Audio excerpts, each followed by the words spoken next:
Bismillahirrahmanirrahim. Assalamualaikum warahmatullahi wabarakatuh. Pertama-tama, marilah kita panjatkan puji syukur kehadirat Allah Subhanahu wa Ta'ala karena telah memberikan rahmat dan karunia-Nya sehingga kita dapat melaksanakan persentase via Zoom pada hari ini. Baik, perkenalkan nama saya Muhammad Albar selaku moderator pada pertemuan hari ini.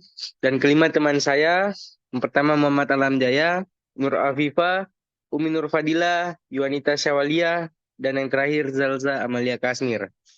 Nah, pada hari ini kita akan membahas tentang pengantar manajemen risiko. Nah, yang dimana tujuan pembelajaran pada hari ini, yang pertama itu mampu menjelaskan peran tujuan dan fungsi manajemen risiko. Yang kedua, mampu merumuskan manajemen risiko strategis. Yang ketiga, mampu mengkritik penilaian manajemen risiko berdasarkan hubungan antar risiko dan organisasi. Yang keempat, mampu memberikan argumen untuk respon risiko yang dilakukan oleh perusahaan sebagai dasar pembuatan laporan risiko. Yang kelima, mampu membandingkan peraturan manajemen risiko.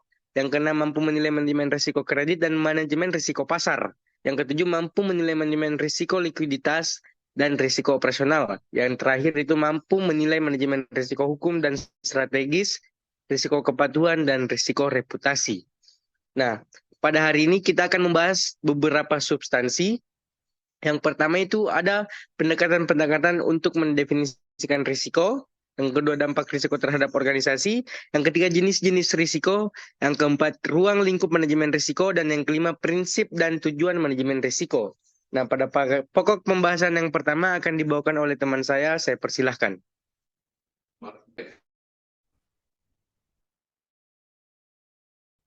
Baik, terima kasih atas kesempatan yang diberikan kepada saya. Saya akan membawakan materi mengenai pendekatan-pendekatan untuk mendefinisikan risiko. Yang pertama, definisi risiko. Risiko dalam konteks organisasi biasanya didefinisikan sebagai segala sesuatu yang dapat berdampak pada pemenuhan tujuan perusahaan. Namun tujuan perusahaan biasanya tidak sepenuhnya dinyatakan oleh sebagian besar organisasi.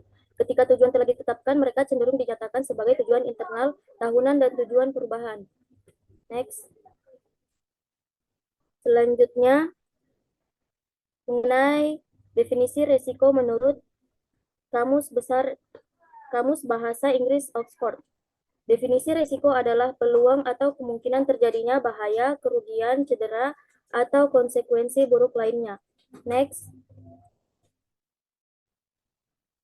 Selanjutnya, definisi risiko menurut Institute of Internal Auditor atau IIA.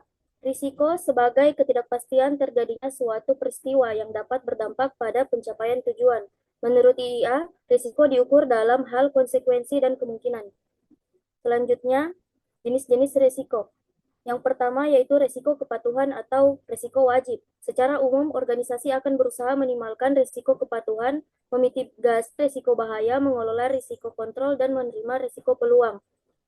Selanjutnya, jenis-jenis risiko yang kedua yaitu risiko bahaya atau risiko murni. Ada beberapa peristiwa risiko tertentu yang hanya dapat menghasilkan hasil negatif. Nah, itulah tadi pokok pembahasan yang pertama.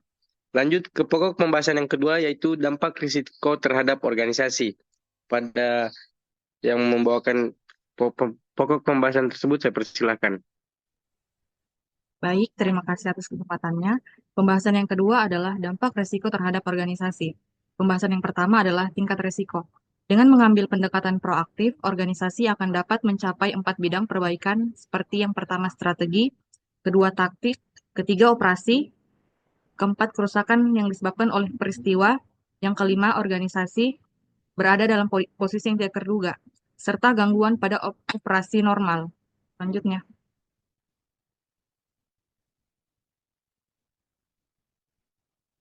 Tingkat risiko ada 4. Yang pertama, exposure dapat didefinisikan dalam hal kemungkinan terjadinya risiko dan dampaknya ketika risiko tersebut terjadi. Yang kedua, ketika exposure risiko meningkat, kemungkinan dampaknya juga akan meningkat. Panduan tingkat risiko harus dibandingkan dengan sikap risiko dan selera risiko organisasi. Dan yang terakhir, selera risiko terkadang digambarkan sebagai seperangkat kriteria risiko. Selanjutnya, dampak risiko bahaya. Risiko bahaya merusak tujuan, dan dampak dari risiko tersebut adalah ukuran signifikasinya. Baik, terima kasih.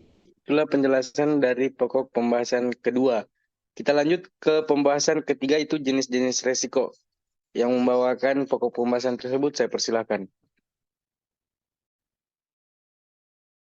Selanjutnya jenis-jenis resiko. Yang pertama itu ada skala waktu dampak resiko.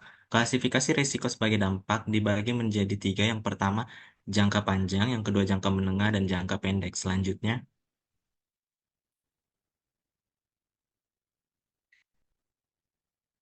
4 jenis resiko. 4 jenis resiko dikategorikan dan definisi menjadi 4 jenis yang diberikan. Yang pertama, resiko kepatuhan. Kategori resiko kepatuhan yang lebih jauh mungkin perlu pertimbangan. Selanjutnya, yang kedua ada risiko bahaya. Risiko bahaya adalah risiko yang hanya menghambat pencapaian. Selanjutnya, yang ketiga ada mengendalikan risiko. Protokol kontrol adalah contoh yang baik dari respon terhadap risiko kontrol. Jika protokol kontrol dihilangkan, tidak ada cara memastikan apa yang akan terjadi di masa yang akan datang. Selanjutnya, yang ketiga ada risiko peluang. Risiko peluang adalah risiko yang biasanya disengaja dicari atau diterima oleh organisasi. Risiko-risiko ini muncul karena organisasi berusaha untuk meningkatkan pencapaian misi perusahaan. Baik, terima kasih atas penjelasannya. Itulah tadi pembahasan tentang pokok pembahasan yang ketiga. Kita lanjut ke pokok pembahasan yang keempat, yaitu ruang lingkup manajemen risiko. Kepada pembawa pokok pembahasan, saya persilahkan. Asal-usul manajemen risiko. Manajemen risiko memiliki beragam asal-usul dan dipraktikkan oleh berbagai kalangan profesional. Salah satu perkembangan awal manajemen risiko muncul di Amerika Serikat dari fungsi manajemen asuransi. Praktik manajemen risiko menjadi lebih luas dan terkoordinasi dengan lebih baik karena biaya asuransi saja tidak cukup jika tidak ada perhatian yang memadai terhadap perlindungan harta benda dan manusia. Pengembangan manajemen risiko. Manajemen risiko sebagai disiplin ilmu yang diformalkan telah ada setidaknya selama 100 tahun. Awalnya berasal dari aktivitas spesialis asuransi yang dapat ditelusuri sejarahnya selama beberapa abad. Ketika asuransi menjadi lebih formal dan terstruktur, kebutuhan akan standar pengendalian risiko meningkat, terutama dalam kaitannya dengan asuransi kargo yang diangkut oleh kapal-kapal di seluruh dunia. Seiring dengan semakin berkembangnya manajemen risiko, program-program pendidikan pun bermunculan untuk mendukung perkembangan manajemen risiko sebagai sebuah profesi. Pada masa inilah, peraturan manajemen risiko yang terkait dengan tata kelola perusahaan mulai berkembang dan berbagai regulator diberi kewenangan lebih besar dalam kaitannya dengan bahaya-bahaya tertentu seperti kesehatan dan keselamatan, dan juga dalam kaitannya dengan sektor-sektor bisnis tertentu seperti lembaga keuangan. Selanjutnya akan dilanjutkan oleh teman saya. Baik, selanjutnya representasi sederhana dari manajemen risiko. Manajemen risiko memiliki tahapan-tahapan yang mapan yang membentuk proses manajemen risiko. Tahapan-tahapan ini membentuk aktivitas manajemen risiko yang harga yang masing-masing memberikan kontribusi penting.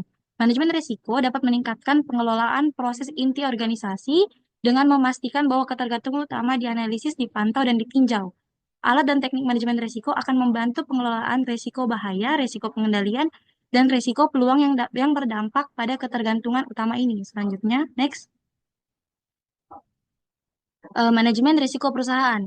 Bidang lain di mana disiplin manajemen risiko telah berkembang belakangan ini adalah pendekatan yang disebut sebagai manajemen risiko perusahaan atau enterprise-wide risk management. Baik, terima kasih. Itulah penjelasan tentang pokok pembahasan yang keempat. Selanjutnya kita menuju ke pokok pembahasan yang kelima, itu ada prinsip dan tujuan manajemen risiko. Nah, yang dimana prinsip utama dari manajemen risiko itu adalah memberikan nilai bagi organisasi. Dengan kata lain, aktivitas manajemen risiko dirancang untuk mencapai hasil terbaik. Nah, selanjutnya di sini ada 5 prinsip manajemen risiko yang biasa dikenal dengan PACET. Itu proportionate, align, comprehensive, embed, and demikian dari presentasi kami hari ini. Lebih dan kurangnya mohon dimaafkan. Wabillahi taufiq wal hidayah. Wassalamualaikum warahmatullahi wabarakatuh.